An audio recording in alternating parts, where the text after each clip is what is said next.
tayo galing Putol pa. Nandito tayo ngayon sa may part ng Sukat Parañaque. At nandito tayo ngayon sa may Sukat Interchange. Ito yung pinaka toll plaza. Halimbawa galing ng South Luzon Expressway, dadaan dito, lalabas ng Cavitex. At halimbawa galing kayo ng Metro Manila or galing kayo ng Cavite at papasok kayo ng South Luzon Expressway or ng Parañaque, dito kayo dadaan. Ngayon, dito sa right hand side natin, may exit dito from South Luzon Expressway papunta ng Parañaque. Ngayon, dito sa kaliwa naman, halimbawa galing kayo ng Parañaque at papunta kayo ng South Luzon Expressway, papasok at palabas. Ito namang tunnel na nakikita nyo, yan ang service road papunta ng Metro Manila. Ganon din yan sa kabila. Meron ding tunnel dyan sa ilalim ng tulay. Lusot dun sa kabila.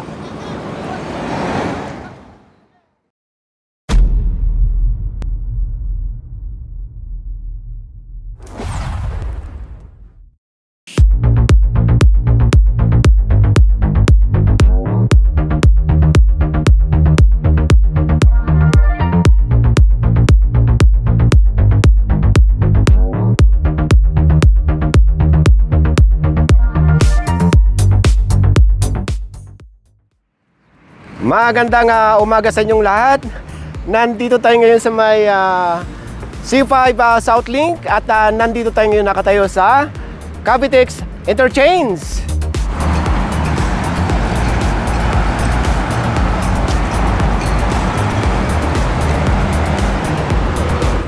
Itong project na C5 Southlink ay mayroong habang 7.7 kilometers or halos 8 kilometro. At ito ay may budget na 15 billion pesos.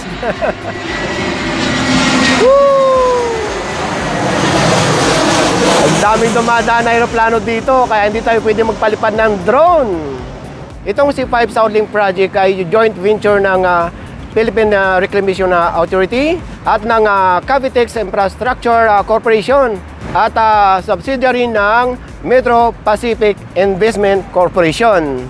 Ngayon, itong C5 Southlink ay mayroong tatlong toll plaza under ng PIA Tollway Corporation. So, isa doon sa may C5 Taguig, ito nga yung existing sa kapag halimbawa pupunta kayo ng Cavite, yung Cavitex Expressway. Mayroong toll plaza doon at sila ang namamahala nito. Bago tayo mag-umpisa doon sa Kaingin Road, ipapakita ko muna sa inyo yung mga on-ramp, off-ramp dito sa may Cavitex Interchange. Ayan yung existing na toll plaza papunta ng Cavite. Ngayon kung galing kayo ng Metro Manila at pupunta kayo ng South Luzon Expressway or ng Merville Parañaque, diyan kayo entry, paakyat dito. Napakalaking ginhawa nito. Dire-diretso na yan doon sa pupuntahan natin mamaya. Ngayon, magmula naman sa Cavite, mag-i-exit kayo, paakyat, papunta ng South Luzon Expressway or ng Parañaque. At halimbawa, galing naman kayo sa Parañaque or sa Merville, dito kayo i-exit, halimbawa pupunta kayo ng Metro Manila. Yan, dire-diretso na ng Ruas Boulevard. At dire-diretso na rin ng Navotas, Malabon or masisaang lugar sa Metro Manila. Di ba napakalaking ginhawa? Hindi na kayo iikot doon sa may Makati na tulad na ginagawa natin noon. Ito namang tunnel na nakikita nyo, yan ang service road papunta ng Metro Manila. Ganon din yan sa kabila. Meron ding tunnel dyan sa ilalim ng tulay. Lusot doon sa kabila. Konti na lang ito, matatapos na.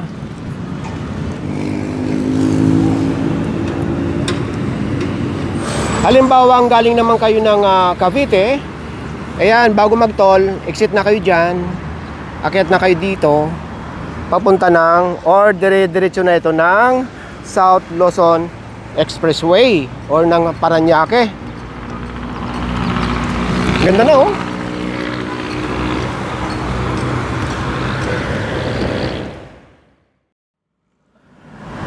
Ayan, nandito na tayo ngayon sa may kahabaan ng C5 at nasa part na tayo ng Taguig City. So, yung nakikita nyo na yan sa unahan, yung pag-cross ng tulay, yan na yung start ng C5 South Link. Ito yung palabas ng or papunta ng Alabang. So, ayan, natatandaan nyo yung last na na-feature natin ito. Medyo matagal-tagal na rin yun. Baka nung last year pa yata. Ngayon sa bandang unahan, natatandaan nyo yung part ng Kaingin Road. Doon yung kadugtong. Gumilid yun doon sa may bakod ng airport. Ang balita ko sarado na raw Hindi tayo makakapasok. Ngayon kung sakaling hindi tayo makakapasok, ang susunod nating pupuntahan doon na sa may Sukat Interchange. Tuloy-tuloy na ng Cavitex Interchange. Ito na yung South Luzon Expressway.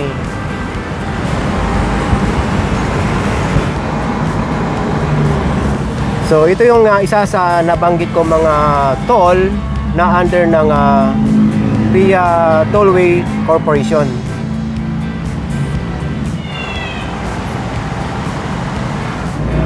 Ang laking ginhawa nito pag natapos na at tagos na doon sa may Cavitex. Kasi kung titignan nyo talaga sa map, katulad niyan, hiniwa Ayan from Taguig, hindi na kayo iikot dito sa metro, tagos na kayo dito. Ngayon kung galing naman kayo ng Cavite at dyan sa may Ruas Boulevard, ayan, diba, dire-diretso na.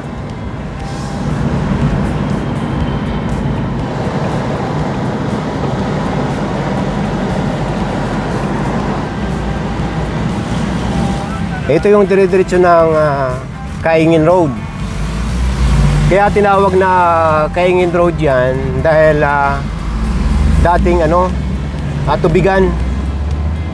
Dati wala itong bakod na ito umurong lang ng umurong dito.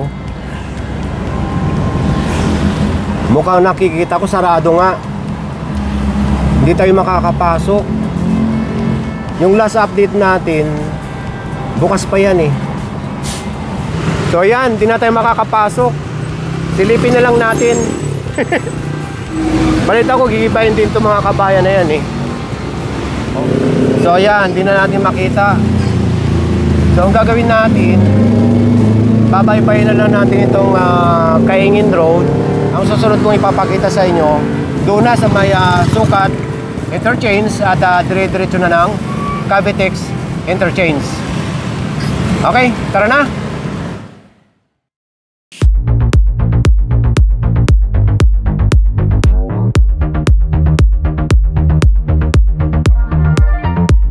Maganda na pala ang daan dito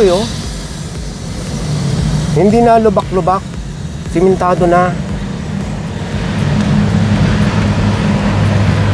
So, ang traffic nito dyan na sa may kanto ng papasok ng Multinational Village at palabas ng Sukat Road. Itong nakikita nyo construction na yan, part na yan ng Sukat Interchange. Mamaya kung nandoon na tayo sa area mismo ng Sukat Interchange, malalaman natin ito kung saan yung entry or exit nitong ramp. Doon tayo galing, putol pa. Nandito tayo ngayon sa may part ng Sukat Parañaque at nandito tayo ngayon sa may Sukat Interchange. Ito yung pinaka toll plaza. Halimbawa galing ng South Luzon Expressway, dadaan dito, lalabas ng Cavitex. At halimbawa galing kayo ng Metro Manila or galing kayo ng Cavite at papasok kayo ng South Luzon Expressway or ng Parañaque, dito kayo dadaan. Ngayon, dito sa right hand side natin, may exit dito from South Luzon Expressway papunta ng Parañaque. Ngayon, dito sa kaliwa naman, halimbawa galing kayo ng Parañaque at papunta kayo ng South Luzon Expressway, papasok at palabas. So, punta tayo sa kabila. Ayan, nakalampas na tayo ng toll. At itong pinapaningan ng camera, yung nakikita nyo na yan, yan ang SM Sukat. Pupunta tayo dyan mamaya. Ito na sa kaliwa natin, yung sinasabi kong on-ramp, off-ramp, pagka halimbawa galing kayo ng south, at dito naman, galing kayo ng north. Okay, tara! Doon tayo galing at palapit na tayo dito sa may Cavitex interchange. O ayan, kitang-kita nyo na yung SM Sukat, na kung saan yung ina-update natin ito before, dyan tayo dumadaan. Naalala nyo? Ayan, tinatanaw lang natin ito at tinatambakan pa lang itong area na kung saan dito tayo ngayon nakatayo. Diretso tayo dyan hanggang makarating tayo doon sa Cavitex interchange. Doon tayo galing at nandito na tayo mismo sa harap ng SM Sukat. Ayun na yung Sukat Road. Ito yung natatanaw natin noon na magko-cross sa Sukat Road. Madadaanan na natin ngayon. Nandito na tayo ngayon sa may Sukat Road. At siyempre, yung tinitingala lang natin ngayon na tutungtungan na natin. Di ba? Sandali na lang ito. At yung nakikita nyo na yan, yan yung LRT1 extension. Mamula yan sa Baclaran hanggang doon sa may Bacoor, Cavite. Halika, tawid tayo sa kabila. Ayan, dito tayo sa kabila ngayon. Going south. Ayan ang SM Sukat. Malapit na tayo sa Cavitex interchange. Itong dinadaanan natin, malamang by June or July, tapos na itong segment na ito. Magmula doon sa may toll plaza, sa may Sukat, Parañaque. So ito na yung Cavitex interchange. Konting linis na lang ito.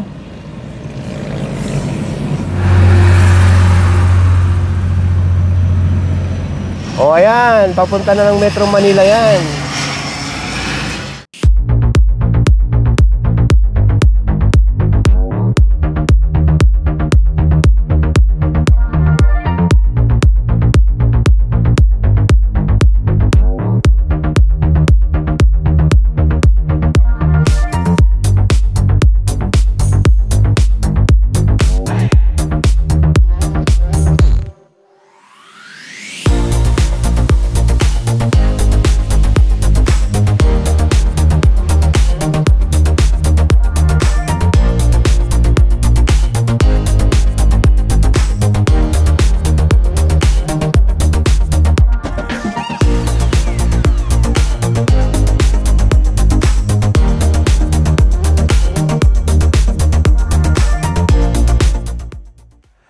So yun, bago tayo magtapos, siyempre gusto natin pasalamatan ang mga nasa likod kung bakit tayo nakaakyat dyan sa Cavitex Interchange, lalong-lalo na sa kahabaan ng C5 South Link.